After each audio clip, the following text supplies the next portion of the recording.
waa'ee nageenya kiyyaa akki goonu rabbitti ol kennina kaan immoo natti dhiiftan angaallee beeki rabbumaan as geenye du'aayuma kadhannama waaqaa gaafa tokko naamee siin ajjeesan an jee osoo hin dhamin dura hedduu aare siin ajjeesan an jee jennaan eega bar wanni jee booda siin ajjeesan jennaan awoo ani ilma sila taati ayyoon tiyya Goorgisi Sheekh Hussein warra adabbayyii bikkan dhayne hin qabdu gar hedduudhaan eeganii nan guddeessuu hin dandeessu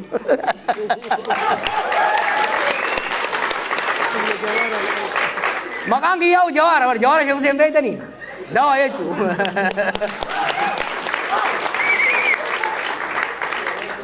dhuga lubbuun abbaan eeyne amatan eeyne du'a sodaannee garuu du'a sodaannee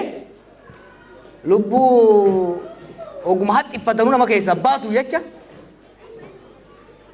saba kana qaanii keessatti hin dhiifnu kaleellee hin dhiifne ammallee hin dhiifnu sagal duuna malee rabbiin asiin naga'e I believe ummata kanaa wajjin hariiroo dhugaa qabna paaltook irraa kaasii gaafa ijoollummaa irraa kaasii wal lolaa wal arrabsaa wal falataa dhugaa walii himaas geenye waggaa lamaan irraa waggaan as dhufe wal lolaa turreemi waan isin barbaaddan jechuun hin danda'an ture no yeroo sanitti waan hin jeefin qaba ni bee waggaa lamaan dabre kan waan hin hojjedhe naaf beeka time was important yeroo sanitti osoo hin chaajee rakkoo dhufaa waan amma sosodaatin tokko tokko ni uumama ture san bira dabarre amma now waa'ee maraamartoo hiyyummaa keessa maaltu nu galche slaayidii san karee fuusan mee ozoonaa bante buqqaafti na fakkaata maalin jee abii sirna abbaa irree jaaruudha deemuuni gaagama siyaasaa fide political crisis fide political crisisiin tuni deemtee wal waraansa nu seensifte wal waraansi kufaatii diinagdee fide wanni sadeen kun addan bayan politics security and economy are inseparable siyaasaa ta'e eemaruu baannaan maaneej godhuu baannaan karaa qabsiisuu baannaan lolatti seenta lola seennan diinagdee taa hanga sanuu guddatte ni nyaatta gara fuulduraalee guddattu siniif gabaabsa biyya Koodirivaar jedhamtu akka ture Afrikaa keessa gaafa bilisummaa baateerraa hanga early 1990s addunyaa irratti biyya saffisaan guddataa turte garuu nama tokkotu aangoorra ture gaafa qaalichi sun gadi qajeelu dubbiin sabaa jidduu dhooteeti Koodirivaararra biyyoota hiyyeeyyii keessa jirti jechuudha hanga feete yoo guddate biitii takka dhimma siyaasaasi dhimma sekiyuritiisi fi furuu baannaan diinagdeen guddatu jechuudha diinagdee guddisuu yoo barbaadde siyaasa guddisuun barbaachisaa keessattuu biyya sabdaneessa ta'e keessatti biyya saboota adda addaa qabdu amantii adda addaa qabdu keessatti siyaasaa wal qixxeessuu baannaan abadan biyyi guddachuu hin danda'u. Kabiraa qaaloomsa jireenya maaltu uume kanuma uume qaaloomsa jireenya abiyyi uume maaliifi bara abiyyi rabbumaatutti haafeesse malee akka aangootti dhufeen deeggarsa saba hundaa yeroo qabu sanitti paartii kamuu dorgomee mo'achuu danda'a ture bara sirna dimookiraasii ceesisuudhaaf bar mallas rakkateeti mallas wanni abbaa irree ta'eef fedheeti miti bar saba xiqqaa keessaa waan dhufuuf gara dimookiraasii yoo dhayne ni mo'amna jedhaniitti qabatan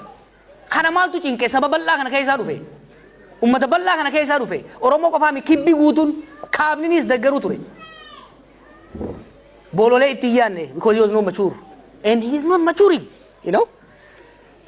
gara hariiroon mootummaa fi waboo jidduu jirtu hariiroon mootummaa fi nama hunda jidduu jirtu hariiroo diinummaa fi hariiroo kasaaraadhaati hariiroon abiyyi ministeerota isaa hariiroo abiyyii fi marrootiin adda miti sodaatanii bogattaa malee hundi osoo hiree argate caakka seena so kun waan hin beekuuf I can tell you details wanni jara affeeruuf maali ololaa miti mootummaa san keessa abbaan fedhe haa dhufu qabatamaan takkaan itti ragaa qabatamaa wajjin gabbaaseen nama jaarte moo kophaa fiida an kophaa mul'adha takka kophaa fiigeen beeku nama waggaa ol baafte akka heetaati shimbiraan nyaata. Arra dhiisi kaleessa gaafa silaa kopha fiige sansanuu kophaan fiine akkan kophaan fiine gaafa kaane Oromiyaa guutuu ganda waggaa sochoofnu lafatti mi bara I built that yaa waan qeerroon hojjete san yeroo meeqan Keeniyaa dhaqee yeroo meeqan biyya meeqa dhaqee bara san keessatti ijoollee leenjisaa turan jaaraa ture. Gaafa Singapore baradhu irraa kaasee hanga Ameerikaa jiru hanga paaspoora kiyyan irraa fudhatanitti every year Itoophiyaan deeman ture qorannoodhaaf jedhee niin qoradha niin leenjisa niin jaara. Amma faamoo akka ajaa'ibaatti irraa beek maal seete Itoophiyaa tana dur hoggaan biyya alaa ture fagoo irraa ilaala akkan tana dubraa takkatti. Hoggaan biyya gane bira dhaqeetiin qaqqabadhee arge. Hoggaan hidhamu macaroo keessaa hin ol arge beek. Miila irraa hanga mataatitti jaarree jira nama. Sammuu jaaru jira sammuu jaarree nama. Waan tokko amma ooyoo akkana godhan warra kaan isin irraa fudhata. An biyyaan nu harkaa diigamaa sodaadha malee amma booda kabalanii nu harkaa fuudhanii yaadinaa sun. We have built.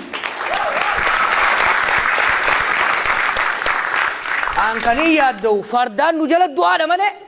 fardarraa nu kaasanii jallaa buufnee tolaa qajeelaa irra keenyaadha malee argumentiin jiru san hin yaadina. Kan hoggaan jiru yeroo hunda Oromootu Prime Minister ta'ee itti fufuu jechuu miti. No, we don't have to, we don't need to. Sirna dimookiraasii keessatti uummanni lakkoo isaa wayyaba. Number 1 yoo kana butaates number 1 sun gara tokkoon deemuu hin danda'u. Keeniyaa akka ilaaltan amma abbaan fedhaa dhufu warri saba guddaa aangoo pirezidaantummaa godhaman taates wanni isaan jiran hojiitti gama jechuudha. Sirna dimookiraasii keessatti sirni dimookiraasii mirga warra wayyabaa bulchaa mirga sabxinnaatu kabajama. San qofaa miti. Mirga qofa osoo hin ta'in lakkooyisi dimookiraasii keessa waa lamaatu murteessaadha jiran. Lakkooyisa namaa fi maallaqa. Nuti lakkooyisni qabna maallaqa irratti dalaguu qabna. Maallaqa irratti dalaguudhaan immoo siyaasa wal qixxeessuu qabna jechuudha.